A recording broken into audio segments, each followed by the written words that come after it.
اعوذ باللہ من الشیطان الرجیم بسم اللہ الرحمن الرحیم الحمد للہ رب العالمین والصلاة والسلام علی سید الانبیاء والمرسلین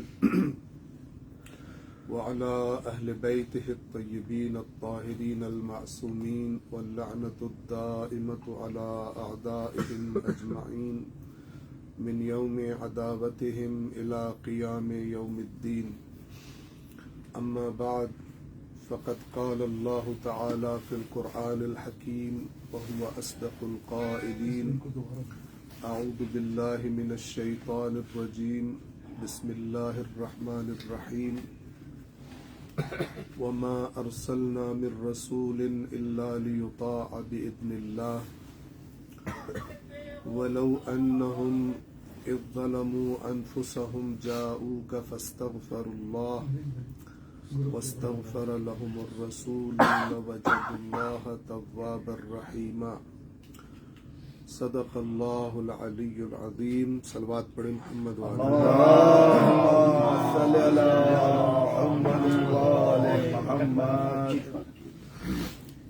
پروردگار عالم کی ان عظیم عنایات اور عظیم توفیقات پر ہم سب اس کی بارگاہ میں شکر گزار ہیں کہ اس نے سب سے پہلے اس عظیم سفر کی ہمیں توفیق عطا فرمائی، بے شک، اور پھر اس کے بعد اس سفر کا ہر ایک مرحلہ خوش اسلوبی سے گزارنے کی، اعمال اور مناسک حج کو ادا کرنے کی، عرفات و مشعر الحرام و منا، طواف و سعی، یہ تمام مراحل بخیر و عافیت انجام دینے کی توفیق کے بعد ایک اور عظیم توفیق اس کریم اللہ نے ہم گناہگاروں کو عطا فرمائی، اور وہ یہ کہ اپنے تمام نبیوں اور رسولوں کے سردار کی بارگاہ میں، سبحان اللہ، جس کو اللہ تبارک و تعالی نے وما ارسلناک الا رحمتا للعالمین کا لقب دیا کہ ہم نے اے رسول آپ کو نہیں بھیجا مگر عالمین کے لیے رحمت بنا کر. اس انبیاء کے سردار کی بارگاہ میں، ان کے دربار میں، ان کی مسجد میں، ان کے شہر میں، اس سرزمین پر اللہ تبارک و تعالی نے قدم رکھنے کی، سجدے کرنے کی، عبادات کرنے کی ہمیں توفیق عطا فرمائی کہ جس سرزمین پر اس کائنات کی برترین ہستیاں رہا کرتی تھیں، سر فہرست سردار انبیاء حضرت محمد مصطفیٰ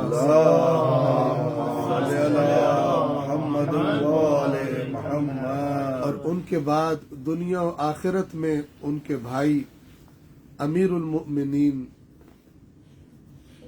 مولا علی علیہ الصلاۃ والسلام، اور ان کے بعد ان کی زوجہ رسول اللہ کی بیٹی بضعۃ الرسول، رسول اللہ کا ٹکڑا، جناب سیدہ فاطمۃ الزہرا سلام اللہ علیہا،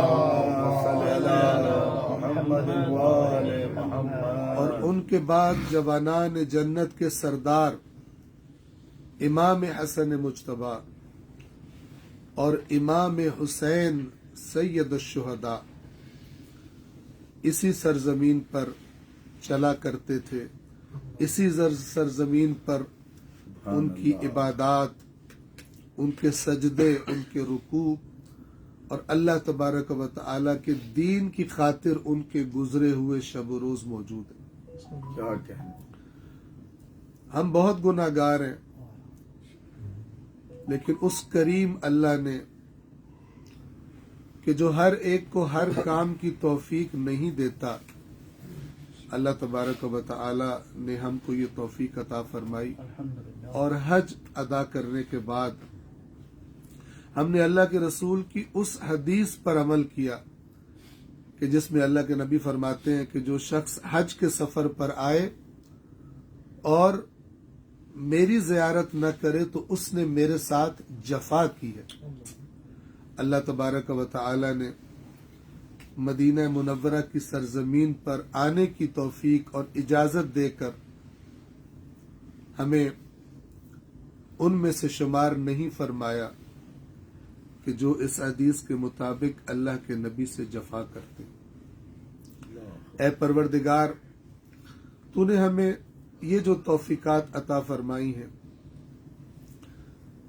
جو ہماری زندگیوں کا حصہ باقی بچا ہے وہ ہمیں ایسا گزارنے کی توفیق عطا فرما کہ ہم محمد و آل محمد کے وفاداروں میں شمار ہوں، جفا کرنے والوں میں شمار نہ ہوں۔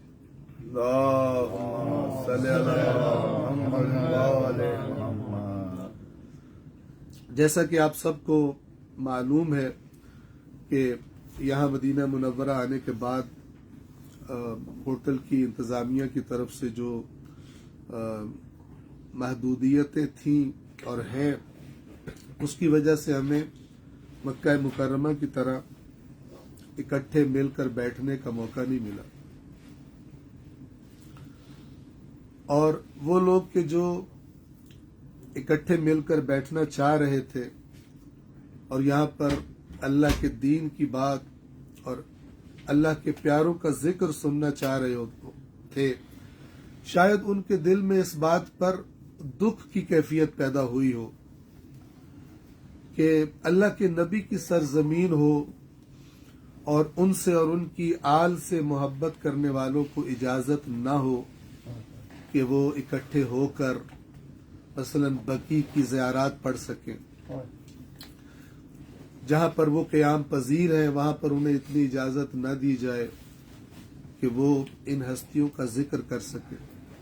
تو جن کے دلوں میں یہ دکھ ہے تو ان کی خدمت میں یہ عرض کرنا چاہتا ہوں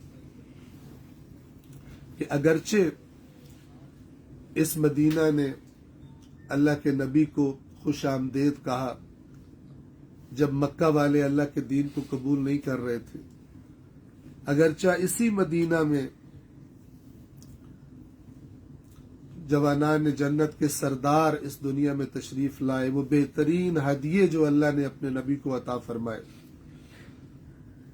اور اپنی کوثر بیٹی کے ذریعے سے اللہ کے نبی کی نسل کو، کہ جس جیسی اس کائنات میں کوئی نسل نہیں، اس کو بقا اور دوام بخشا۔ لیکن اسی مدینہ میں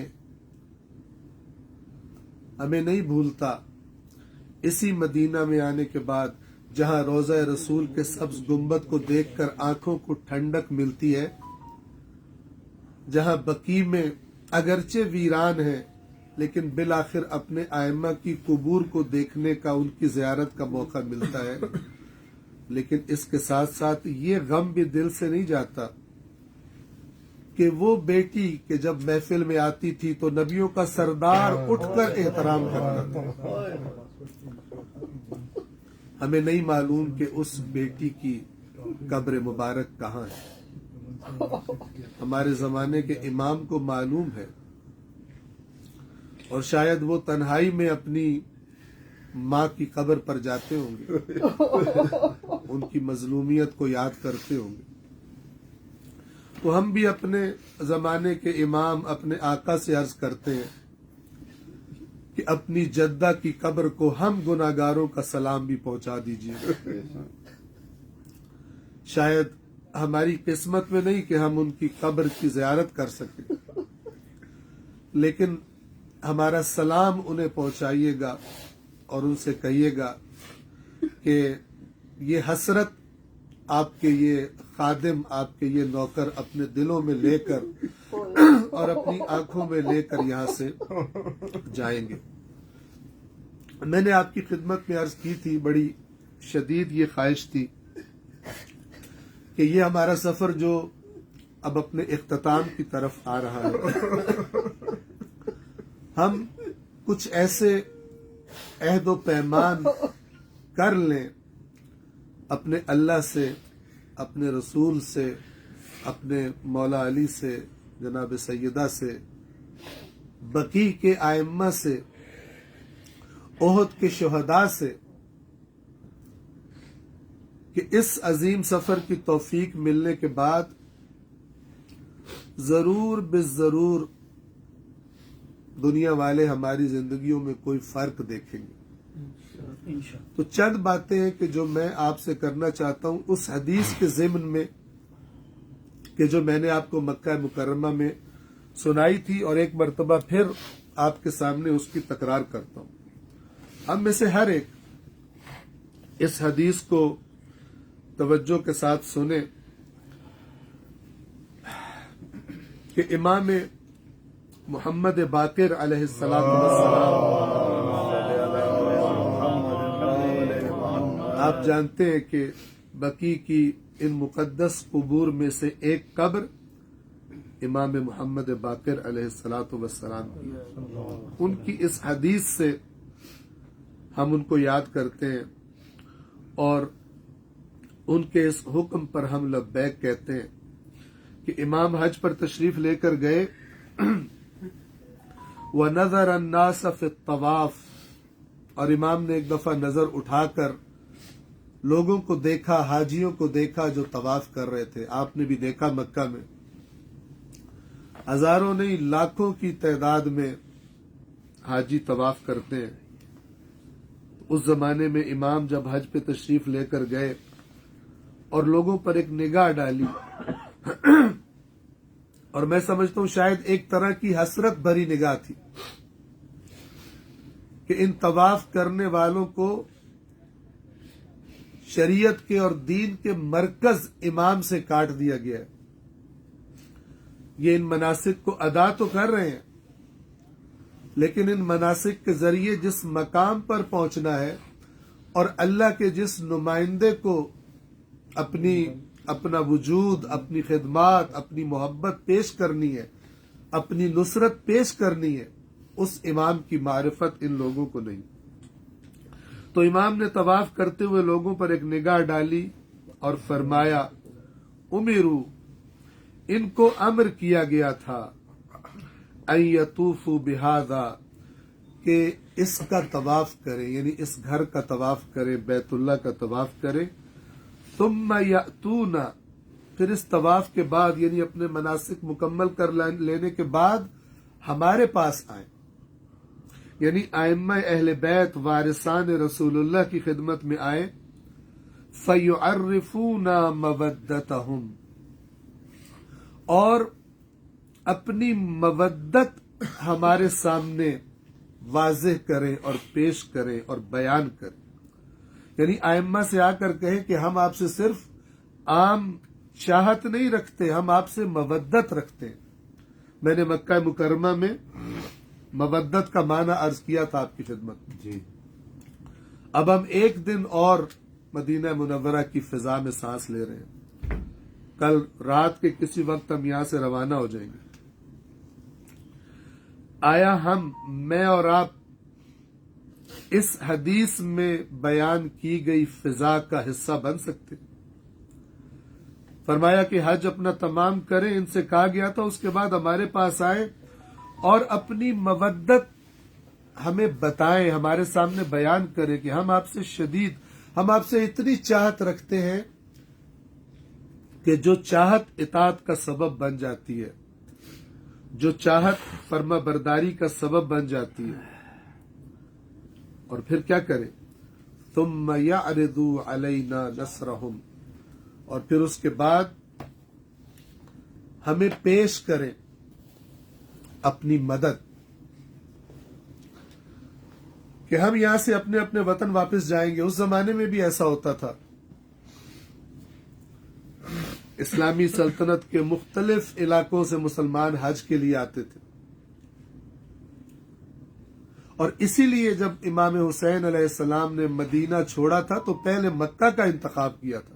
منزل مکہ نہیں تھی، منزل تو عراق تھی، منزل تو کربلا تھی، منزل تو کوفہ تھی، لیکن مکہ کا انتخاب کیوں کیا؟ کیونکہ مکہ سے توقع تھی،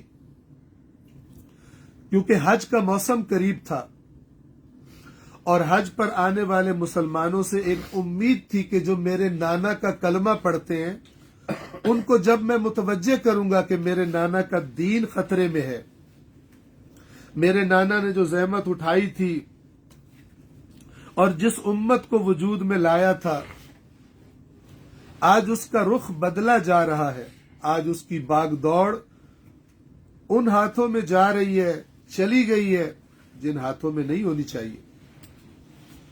تو کہاں کا رخ کیا؟ کس شہر کو پسند فرمایا؟ مکہ کو۔ اور یہ بھی آپ سب کو معلوم ہے کہ زمانے کے امام کا، مہدی آخر الزمان کا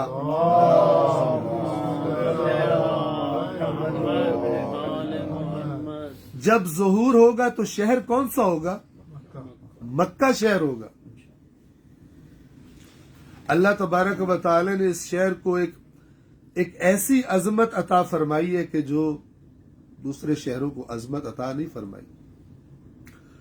سب سے پہلی زمین جس کا انتخاب کیا گیا اس سیارہ جس کا نام زمین ہے، سب سے پہلا حصہ اس کا جس کا اللہ نے انتخاب کیا اپنی عبادت کے لیے، وہ مکہ تھا۔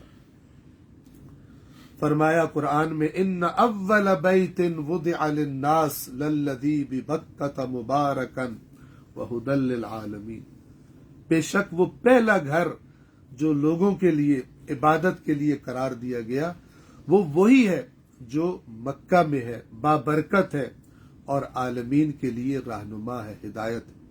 اسی مرکز کا انتخاب کیا میرے مولا حسین نے، اسی مرکز سے ظہور فرمائیں گے میرے زمانے کے امام حسین یہاں تشریف لائے، متوجہ کرنے کی کوشش کی، اسی فرمان کی طرف جو آپ نے امام باقر علیہ السلام کی حدیث سنی، اے کاش کے لوگ آتے اور آ کر دین کے اس حقیقی کعبے کو اپنی مودت کا یقین دلاتے اور اپنی اطاعت اور اپنی نصرت امام حسین کو پیش کرتے، تو شاید آج انسانیت کی تقدیر کسی اور طرح سے ہوتی، آج اس دنیا کا نقشہ کسی اور طرح سے ہوتا، لیکن ایسا نہیں ہوا۔ لوگ آئے، انہوں نے اپنے مناسک ادا کیے، بہت ساروں کو تو یہ بھی پتہ نہ چلا کہ حج کے دوران روح حج چلی گئی مکہ سے، حج بے جان ہو گئی، اس لیے کہ امام وقت کوئی اور وعدہ نبھانے کے لیے اتنے دن مکہ میں قیام کرنے کے بعد، دعوتیں دینے کے بعد، ایک مختصر تعداد لوگوں کے ساتھ کربلا کے سفر پر روانہ ہوں۔ آج ہمارا زمانہ 61 ہجری کا زمانہ نہیں ہے، لیکن ہمارا زمانہ ایسا زمانہ بھی نہیں ہے، کوئی زمانہ ایسا زمانہ نہیں ہے جس میں امام حسین کا، مولا علی کا، اہل بیت اطہار کا، زمانے کے امام کا کوئی تقاضا اور ذمہ داری وہ ہمارے لیے موجود نہ ہو۔ غیبت امام کے زمانے میں وہ تمام کام جو اس مولا کے آنے کی راہ ہموار کریں، آج ان کی محبت کا یہی تقاضا ہے۔ اور سب سے پہلا کام اپنے آپ کی اصلاح ہے، اور اسی کے لیے یہ حج کا سفر تھا۔ ہمارے پاس بہت زیادہ وقت نہیں ہے، اور ظاہراً یہ آج ہی آپ سے گفتگو اور بات کرنے کا وقت ہے۔ میں نے آپ کے سامنے جو شروع میں آیت تلاوت کی، سورۃ النساء کی آیت نمبر 64 ہے، 64۔ اس میں اللہ تبارک و تعالی کیا فرما رہا ہے؟ فرما رہا ہے، وَمَا أَرْسَلْنَا مِن رَسُولٍ، ہم نے کوئی بھی رسول نہیں بھیجا، دوسرے لفظوں میں اس طرح کہوں کہ ہم نے جتنے بھی رسول بھیجے ان رسولوں کے بارے میں لوگوں سے کیا توقع تھی ہمیں، لوگوں کو کیا حکم تھا کہ اس رسول کا بنیادی حق تمہاری گردن پر کیا ہے. یہ بات کیوں کر رہا ہوں، اس کو توجہ سے سنیے. اس لیے کہ آج بہت سارے مسلمان، رسول اللہ سب کے مشترک ہے تو ائمہ بھی سب کے مشترک. ظاہر ہے کہ جو رسول کے وارث ہیں، اگر رسول سارے عالمین کے لیے ہے تو یہ امام بھی سارے عالمین کے امام ہیں. یہ الگ بات ہے کہ لوگ جانتے نہیں اور پہچانتے نہیں، لیکن ائمہ تمام بشریت کے امام ہیں، ائمہ اہل بیت. رسول اللہ تمام امت کے درمیان مشترک ہے اس اعتبار سے کہ سب مانتے ہیں. لیکن بعض اوقات ایسا ہوتا ہے کہ اصل چیز کو پیچھے کر دینے کے لیے وہ چیزیں جو اصل نہیں ہوتی اپنی جگہ پر اہم ہوتی ہیں، اپنی جگہ پر ان کی اہمیت ہوتی ہے، لیکن کوئی مکار، کوئی شیطان، کوئی ابلیس ایک کھیل کھیلتا ہے اور وہ دوسرے تیسرے درجے کی، چوتھے درجے کی اشیاء کو، چیزوں کو اس طرح ان میں مشغول کر دیتا ہے کسی نبی کی امت کو کہ جو اس نبی کے ساتھ اصل رشتہ رکھنا تھا وہ امت کو بھول جاتا ہے. اور یہ معاملہ فقط نبی کے ساتھ نہیں ہوتا، نبی کے بعد نبی کے وارثوں کے ساتھ بھی ہوتا ہے. تو آئیے ہم دیکھیں کہ نبی کے ساتھ اور نبی کے وارث کے ساتھ اللہ کے بیان میں انسانوں کا اصل رشتہ کیا ہونا چاہیے، جس کی طرف سب سے زیادہ، سب سے بڑھ کر توجہ ہو. اور جو باقی چیزیں ہیں وہ پھر اس کے بعد ان کو درجہ دیا جائے تاکہ حقیقی تصویر اور حقیقی راستہ ہمارے سامنے رہے. تو اللہ تبارک و تعالیٰ فرما رہا ہے ہم نے جتنے بھی رسول بھیجے ہیں صرف اس لیے بھیجے ہیں کہ اللہ کے حکم سے ان کی اطاعت کی جائے. یعنی رسول کے ساتھ میرا اور آپ کا کیا رشتہ ہے؟ سب سے پہلا جو اللہ حکم دے رہے ہیں رسول کی اطاعت کا رشتہ ہے. یعنی اگر میرا رسول کے ساتھ ان کی اطاعت کا، ان کی فرما برداری کا رشتہ نہیں ہے، لیکن ان کے جشن منانے کا رشتہ ہے، ان کو رونے کا رشتہ ہے، ان کے نام پہ لوگوں کو کھانا کھلانے کا رشتہ ہے، لیکن ان کی اطاعت کا رشتہ نہیں ہے، تو میرے ساتھ ابلیس نے مکر کر دیا. وہ جو اصل چیز تھی خدا مجھ سے چاہتا تھا وہ اس نے مجھ سے چھین لی ہے. اور کیونکہ وہ جانتا تھا کہ میں ہر طرح سے نہیں کاٹ سکتا اس کو رسول سے، لہذا اس کو میں رسول کے نام پر ہی کچھ کاموں میں لگا دوں، لیکن اس طرح لگا دوں کہ اصل چیز اس سے لے لوں، کیونکہ اس کا کام گمراہ کرنا. آج آپ دیکھ لیں رسول اللہ کے بارے میں اس امت کے اکثر افراد کے رویے دیکھ لیں، اور جب ہم ائمہ کی بات کریں تو ہم اپنی اکثریت کے رویے دیکھ لیں. جو سب سے کم رشتہ نظر آتا ہے وہ ان کی اطاعت کا رشتہ ہے. اور عقیدت و احترام کے جذبے بہت نظر آتے ہیں. آپ جان لیں کہ مکہ میں جتنے لوگ آ رہے تھے امام حسین علیہ السلام سے بڑی عقیدت رکھتے تھے، ملاقات کرنے آتے تھے، زیارت کرنے آتے تھے، دست بوسی کے لیے آتے تھے، امام سے اپنے حق میں دعائیں کرواتے تھے، لیکن ساتھ جانے والے ان میں سے بہت کم تھے. صحیح بات. اطاعت کرنے والے بہت کم تھے. یہ المیہ ہے اصل جس کی وجہ سے ائمہ اہل بیت نے تنہائیوں میں زندگیاں گزاری. میں کل اپنے گھر واپس چلا جاؤں گا، آپ کل اپنے اپنے گھروں کو، کوئی پاکستان چلے جائیں گے، پاکستان کے کراچی میں اور شہروں میں، کچھ لوگ امریکہ چلے جائیں گے، کچھ کینیڈا چلے جائیں گے. میں کچھ ایسی بات آپ سے کہنا چاہتا ہوں کہ جو اس حج کے سفر کو آپ کے وجود کے ساتھ جوڑ دے، اس کے اثرات ختم نہ ہو.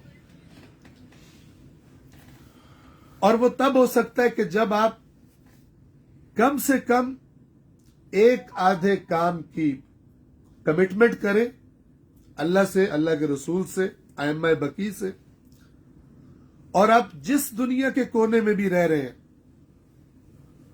اس کمٹمنٹ پر باقی رہیں. آپ کا یہ حج زندہ رہے گا. آپ کو یہ حج جس طرح یاد رہنا چاہیے اپنے تقاضوں کے ساتھ، انشاءاللہ اس طرح یاد رہے گا. آپ اپنے طور پر بھی آپ بہتر جانتے ہیں آپ کیسی زندگیاں گزار رہے ہیں، آپ کے جہاں رہ رہے ہیں وہاں کے معاشرے کے حالات کیا ہیں، یا جو باہر رہ رہے ہیں پاکستان میں جہاں سے آئے تھے وہاں کے لوگوں کو جانتے ہیں وہاں کے کیا حالات ہیں. میں ایک اہم ترین کام آپ کو بتا رہا ہوں اور آپ سے خواہش کروں گا کہ اس کی کمٹمنٹ کر کے جائیں. اور یہ ہم سب کر سکتے ہیں، میں بھی اور آپ بھی، ہم سب کر سکتے ہیں. اور اللہ تبارک و تعالی نے انشاءاللہ ہمیں یہ توفیق دی ہوئی ہے. اور یہ جو کام آپ کو کہنے لگا ہوں اس کو بیان بھی اللہ کی کتاب ہی سے کروں گا. ایک صلوات پڑھ دیں محمد والا.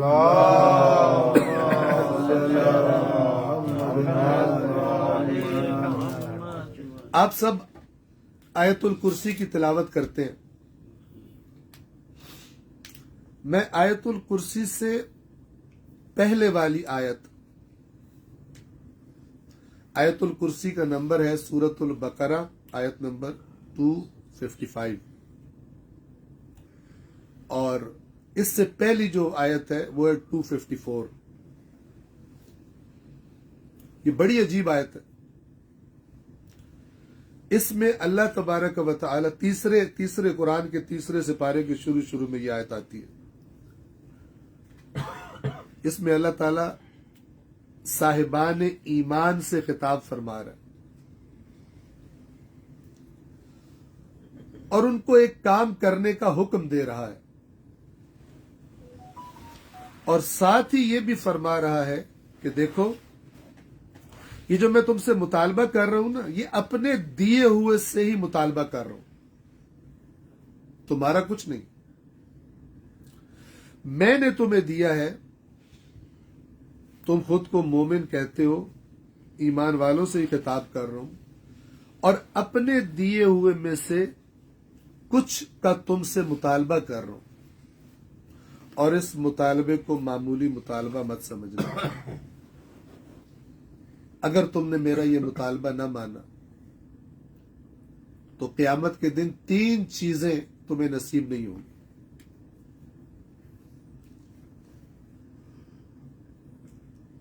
وہ مطالبہ کیا ہے اور وہ 3 چیزیں کون سی ہیں؟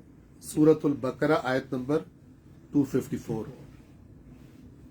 اور یہی جو مطالبہ ہے انشاءاللہ یہی ہماری اللہ میں توفیق دے اور ہماری کمٹمنٹ ہو، اور یہی ہماری اپنے ائمہ کو نصرت پیش کرنا، اپنی مودت اور اپنی مدد اپنے ائمہ کو پیش کرنا، سب اس میں شامل ہو جائے گا.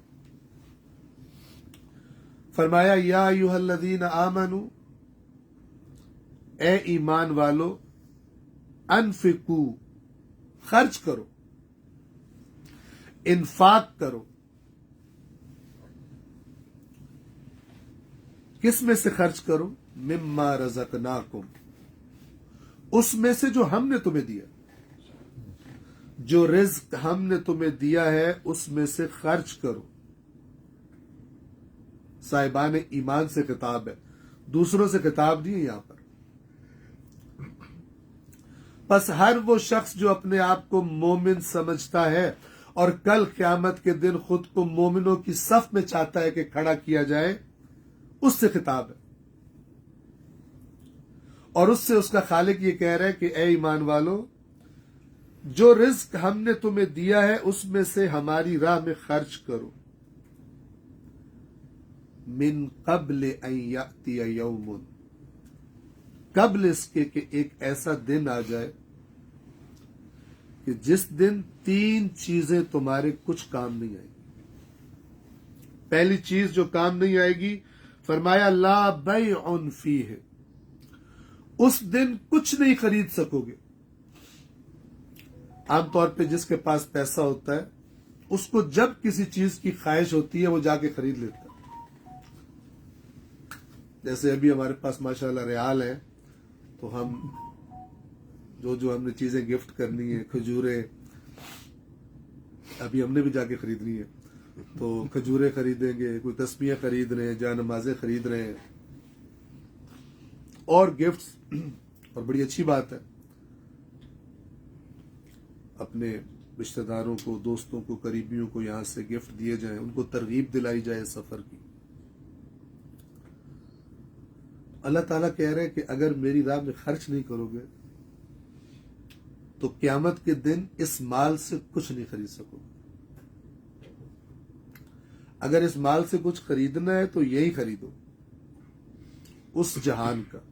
ابھی ہم خرید رہے ہیں، مثلا ان پیسوں سے یہاں پہ خرید رہے ہیں اسی دنیا میں کام آنے کی چیزیں، لیکن اللہ کہہ رہا ہے اس مال کو اس طرح خرچ کرو کہ جو وہاں کام آنی ہے وہ بھی خرید لو۔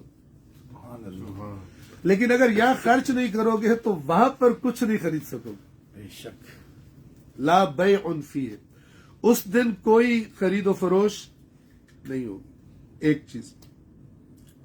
دوسری چیز جو عام طور پر پیسے والوں کے پاس ہوتی ہے کہ جب بھی انہیں کوئی مسئلہ بنتا ہے تو پیسے والوں کے دوست بھی بڑے بڑے لوگ ہوتے ہیں، باثر لوگ ہوتے ہیں، وہ آ جاتے ہیں ان کو سپورٹ کرنے کے لیے اگر کوئی مسئلہ بن جائے تو دوسری چیز اللہ کہہ رہے ہیں، اللہ فرما رہے ولا خلۃ، کوئی گہری سے گہری دوستی بھی اس دن کام نہیں آئے گی اگر آج خرچ نہ کیا۔ یعنی میں جو تمہیں کہہ رہا ہوں میرے دیے ہوئے رزق میں سے میری راہ میں خرچ کرو، نہیں کرو گے تو اگر تمہاری بڑی دوستیاں ہیں، تمہارے بڑے تعلقات ہیں، کوئی دوستی کام نہیں آئے گی۔ تیسری چیز سب سے خطرناک، جو اس سے محروم ہو گیا وہ سمجھ لیں کہ بہت بڑی محرومیت کا شکار ہو۔ اور جنہوں نے اگر اس آیت کو پہلے نہیں پڑھا ہوا اور یا اس کا مثلا تلاوت تو کرتے ہوں گے حتماً، کئی دفعہ کی ہوگی، لیکن ترجمہ نہیں پڑھا یا اس پہ غور نہیں کیا، ان کے لیے شاید یہ بات تعجب کی بات ہو۔ اللہ تعالیٰ فرما رہا ہے کہ اگر خرچ نہیں کرو گے تو تیسری چیز جس کی قیامت کے دن تمہیں توقع نہیں رکھنی چاہیے اور وہ تمہیں نصیب نہیں ہوگی، وہ ہے شفاعت۔ یعنی قیامت کے دن اپنے آپ کو شفاعت کے قابل بنانے کے لیے ضروری ہے کہ یہاں پر اللہ کی راہ میں اپنا مال خرچ کرو۔ تو 3 چیزیں، یا ایھا الذین آمنوا انفقوا مما رزقناکم من قبل ان یأتی یوم لا بیع فیہ، نہ خرید و فروش ہوگی، ولا خلۃ، نہ گہری سے گہری دوستی، ولا شفاعہ، اور نہ شفاعت کام آئے گی۔ اور پھر فرمایا والکافرون هم الظالمون، اور وہ لوگ جو اس حکم کا انکار کریں وہی ظالم ہیں۔ یہاں پہ کافرون سے یہ نہ سمجھیے گا کہ تو کافروں کی بات ہو رہی ہے، ہماری بات نہیں ہو رہی۔ قرآن مجید کفر کسے کہتا ہے کہ جب اللہ کوئی حکم دے بندے کو پتہ چل جائے پھر نہ مانے تو اللہ کہتا ہے کفر ہے۔ یہی جو آیت مکہ کے بارے میں، کعبہ کے بارے میں، وہاں پہ اللہ کیا فرماتا ہے جو میں نے آیت آپ کو پڑھ کے سنائی، فیہ آیات، اس کی اگلی آیت یہ فیہ آیات بینات مقام ابراہیم ومن دخلہ کان آمنا وللہ علی الناس حج البیت من استطاع الیہ سبیلا، اور اللہ کی طرف سے لوگوں پر فرض ہے، اللہ کا حق ہے لوگوں پر کہ جس میں استطاعت ہو اس گھر کا حج کرے۔ اور وہاں پہ اللہ فرماتا ہے ومن کفر، اور جس نے کفر کیا۔ اب یہاں کفر سے کیا مطلب ہے؟ کافر کو تو حج کا حکم ہی نہیں ہے، اللہ نے کہا تھا یہ تو آئے نہ میرے گھر میں اس کے بعد، یعنی جس نے استطاعت رکھتے ہوئے حج نہ کیا اس نے کفر کیا۔ ومن کفر فإن اللہ غنی عن العالمین، تو اللہ بھی عالمین سے بے نیاز ہے، تمہارے حج کی اللہ کو ضرورت نہیں ہے، وہ تمہارے ہی فائدے کے لیے تم سے یہ سفر کروانا چاہتا ہے۔ تو بس آپ ایک کمٹمنٹ کریں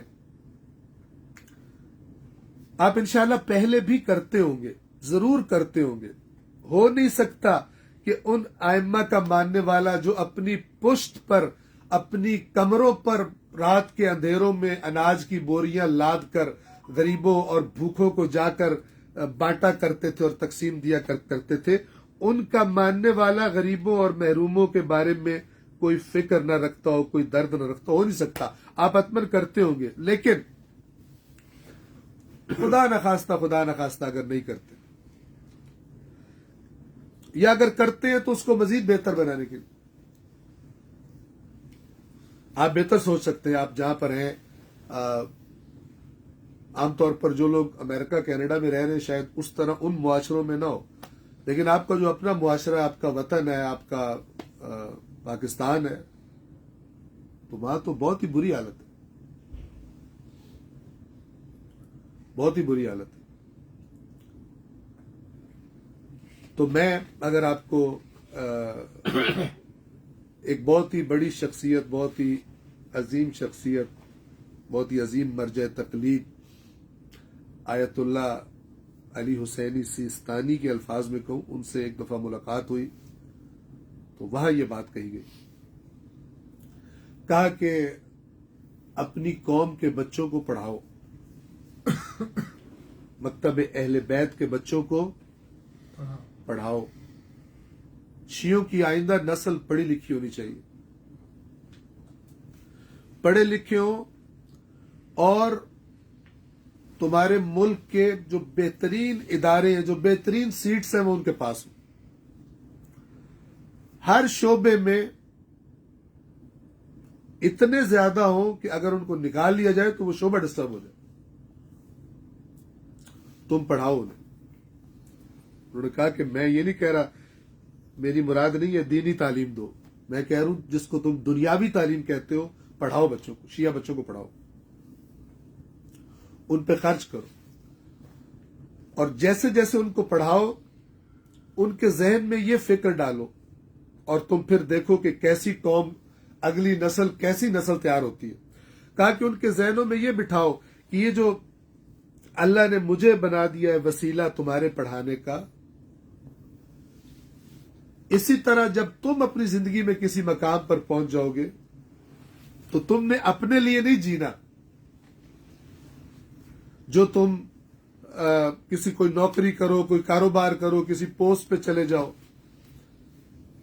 تم نے مکتب اہل بیت اطہار کی تقویت میں اور اپنی قوم کو مضبوط کرنے میں اور اپنی قوم کے دوسرے افراد کو مضبوط کرنے میں اپنا کردار ادا کرنا. سبحان اللہ. بے شک بے شک. اس کام کی آپ یہاں سے ایک کمٹمنٹ کر کے، ارادہ کر کے دیکھیں. بہت اچھی بات ہے، ہم مجلس کراتے ہیں اور ایک بڑا زبردست مزیدار سا کھانا پکا کے اپنے مومنین کو کھلاتے ہیں، بہت اچھی بات ہے، لیکن اس سے قومیں کے جو لانگ ٹرم پلان ہوتے ہیں اور جو چیلنجز ہوتے ہیں وہ پورے نہیں ہوتے. بالکل صحیح. آپ کو پتا ہونا چاہیے، مثال کے طور پر پاکستان کے اندر جماعت اسلامی، علامہ ابو الاعلی مودودی کا جو نظریہ تھا، بہرحال اس میں انہوں نے تھوڑی بہت بہرحال جو بھی رد و بدل کی، لیکن آپ پاکستان کے اداروں میں دیکھیں، ان کا منظم سیٹ اپ دیکھیں. پاکستان کے ہر ادارے میں وہ لوگ کثرت سے اپنے لوگوں کو سپورٹ کرتے ہیں، اپنے لوگوں کو آگے لے کر آتے ہیں، انہیں مضبوط کرتے ہیں، انہیں اچھی پوسٹوں تک پہنچنے میں ہیلپ کرتے ہیں، بچوں کی ایجوکیشن میں ہیلپ کرتے ہیں. ہمارے یہاں ایسا نہیں ہے کہ نہیں ہے. امام کے گمنام سپاہی یہ کام کر رہے ہیں، کرتے ہیں، اور خاص طور پہ پاکستان کے ماحول میں اس طرح شیعہ کے عنوان سے کرنا بھی مشکل ہے. کر رہے ہیں لیکن جتنا ہونا چاہیے اتنا نہیں ہے. اور اس معاملے میں سنجیدگی سے سوچنے کی ضرورت ہے. بالکل صحیح. محروم علاقوں کے بچے، مکتب اہل بیت سے تعلق رکھنے والے، جن کے، اور یہ بہت بڑی تعداد میں ہے، میں آپ کی خدمت میں عرض کروں، آپ کے سندھ میں، آپ کے بلوچستان میں، آپ کے خیبر پختونخوا میں، آپ کے پنجاب میں ایک کثیر تعداد ہے بچوں کی جن کو بنیادی لکھنا پڑھنا نہ صرف یہ کہ آتا نہیں ہے، بلکہ ان کے ماں باپ ان کو مزدوریوں پہ لگا دیتے۔ اگر آج آپ کی ملاقات ہو جائے اپنے زمانے کے امام سے، اگر آپ ان سے پوچھیں کہ میں کیا کروں، آپ باور کریں، میں یہ سمجھتا ہوں کہ مثلا آیت اللہ سیستانی کی زبان سے جو بات نکلی ہے وہ حتماً میرے زمانے کے امام کی بات ہو، کہ اگر امام کا ظہور ہوتا ہے، امام کی فوج میں جاہل اچھے لگیں گے یا پڑھے لکھے اچھے لگیں گے؟ امام اس دنیا پر اپنی حکومت قائم کریں گے، آیا ہر شعبے میں ماہر افراد انہیں چاہیے یا نہیں چاہیے ہوگی؟ معجزے سے حکومت نہیں کریں گے کہ آٹومیٹیکلی ساری دنیا پہ حکومت چل رہی ہو، ہر شعبے میں ان کو چاہیے ہوں گے افراد، مفید افراد چاہیے ہوں گے۔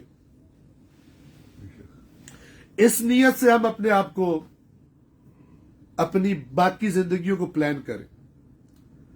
ہمارے دلوں میں بہت خواہش ہوتی ہے، لوگ پوچھتے ہیں کیا کروں امام سے ملاقات ہو جائے۔ آپ ایسا کام کریں نا کہ امام آ کے آپ شاباش نے آپ کو تھپکی دے کہ تم وہ کام کر رہے کہ جو میں چاہتا ہوں،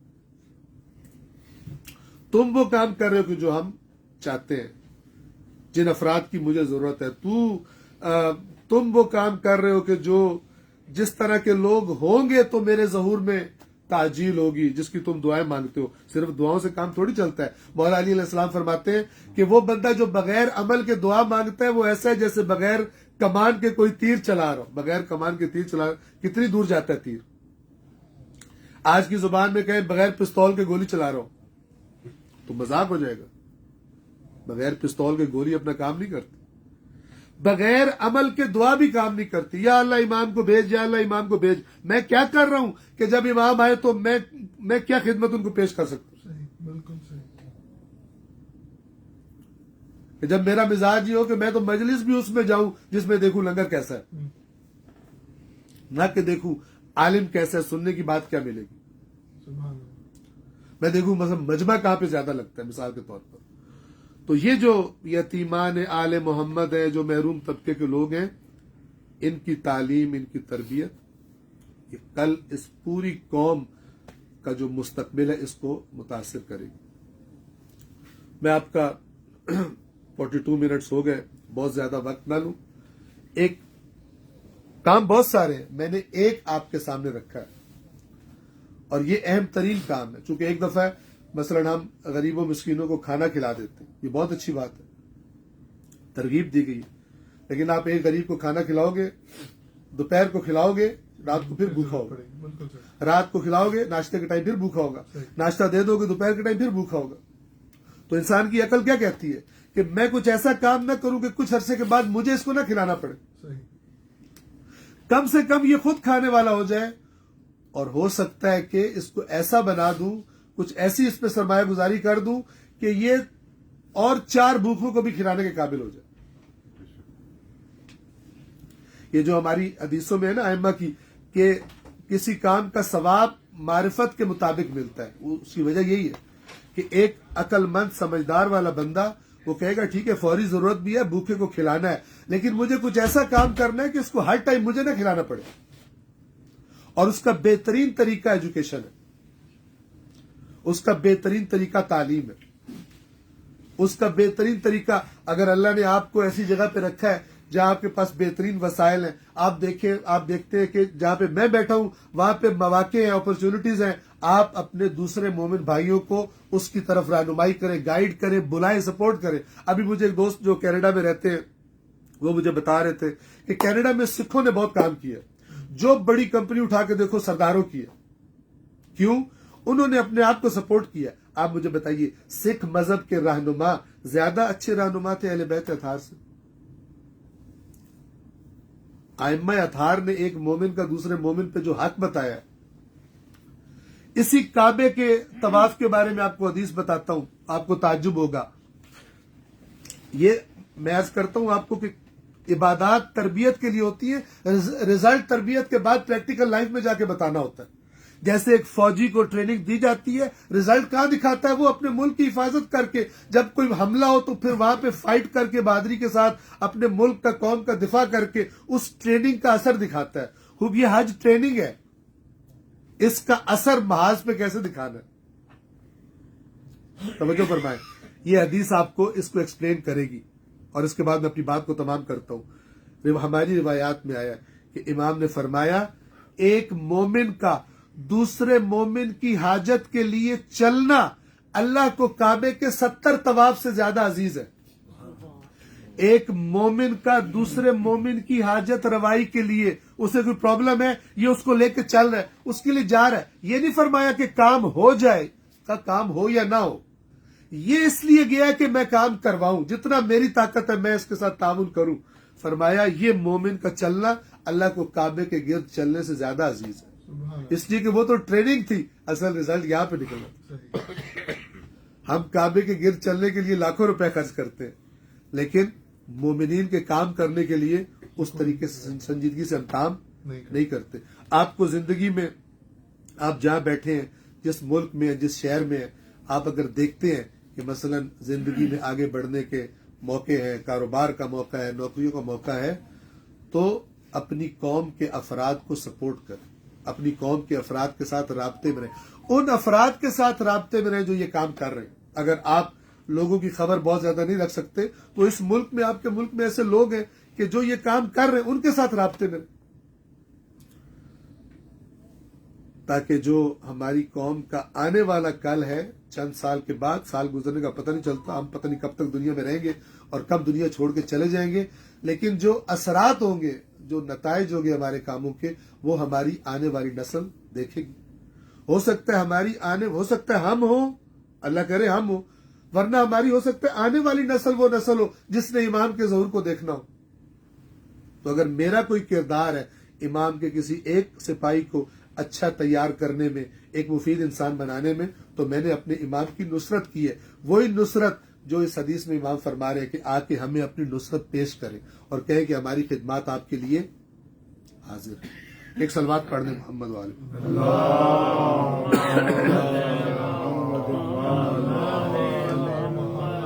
میری عرائض تمام اپنی اسی بات کو میں جوڑتا ہوں چند ذکر مصائب کے جملوں سے۔ روئے زمین پر محمد و آل محمد جیسا کوئی نہیں تھا، لیکن روئے زمین پر محمد و آل محمد جیسی مصیبتیں کسی نے نہیں دیکھی۔ اسی مدینہ کے بہت سارے منظر ہیں کہ جو ان ہستیوں سے محبت رکھنے والے دل آج بھی تصور کر سکتے ہیں کہ جہاں سے آپ ذریعہ رسول کی زیارت کر کے باہر آتے ہیں، اس کے سامنے محلہ بنو ہاشم تھا، جہاں پر رسول اللہ کے خاندان کے گھر تھے۔ شاید یہیں پر قریب ہی کوئی جگہ ہوگی جس کے ایک کمرے میں ایک دن امام حسن مجتبی اپنے بستر پر دراز ہیں، امام کے گھر والے چھوٹے چھوٹے بچے بستر کے گرد گھیرا ڈال کر بیٹھے ہیں، حسرت کے ساتھ اپنے بابا کو دیکھ رہے ہیں، اور کیا دیکھ رہے ہیں کہ بابا کو جو زہر دیا گیا ہے اس کے اثر سے بابا کے جگر کے ٹکڑے کٹ کٹ کے لبوں کے راستے باہر آ رہے ہیں۔ کسی نے میرے مولا حسین کو اطلاع دی کہ آپ کے بھائی کو زہر دے دیا گیا۔ امام حسین آئے، کمرے میں داخل ہوئے، ایک دفعہ امام حسن کے ہونے والے یتیموں کو دیکھا، ایک دفعہ اپنے بھائی کے سامنے پڑے ہوئے تشت میں ان جگر کے ٹکڑوں کو دیکھا۔ میرے مولا حسین نے رونا شروع کیا، امام حسن نے آنکھیں کھولی، فرمایا حسین آپ مجھے رو رہے ہو، جو دن آپ نے دیکھنا ہے اتنا مصیبتوں والا دن اس دنیا میں کسی پر نہیں آیا۔ لا یوم کا یوم کا یا ابا عبداللہ، مجھ پر بھی مصیبت آئی ہے، لیکن جو مصیبت اے حسین آپ پر آئے گی اس کائنات میں ایسی مصیبت کسی پر نہیں آئی۔ امام حسین کو پاس بلایا،